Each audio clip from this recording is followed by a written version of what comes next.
आज बनवले होते मटर पनीरची भाजी, फुलके आणि डाळ भात.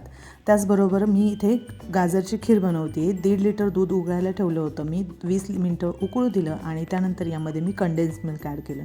200 ग्रामचा कंडेन्स मिल्कचा डब्बा पूर्ण मी यामध्ये घातलेला आहे. त्यानंतर 2 मोठे गाजर किसून घेतले आणि ते देखील यामध्ये घातलेले आहे. इथे मी कॉर्नफ्लोअर घेतलेले आहे 1.5 चमचा. त्यामध्ये पाणी घालून हे पातळ केलं आणि ते आपल्याला या खिरीमध्ये घालायचं आहे. तर कॉर्नफ्लोअरने काय होईल, आपली खीर छान मस्त थिकनेस येईल त्याला. आणि खवा आपण यामध्ये ॲड करणार नाही आहे, फक्त कंडेन्स मिल्क घातलेलं आहे, त्यामुळे कॉर्नफ्लोअरने त्याला छान थिकनेस येईल. तर बघा इथे मी पनीरची भाजी आणि डाळ देखील बनवलेली आहे. भात माझा तयार झालेला आहे.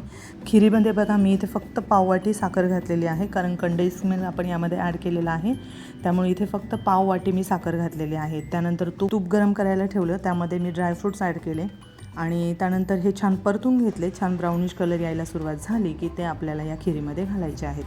तर यामध्ये घातल्यानंतर छान मिक्स करून घ्यायचं आहे.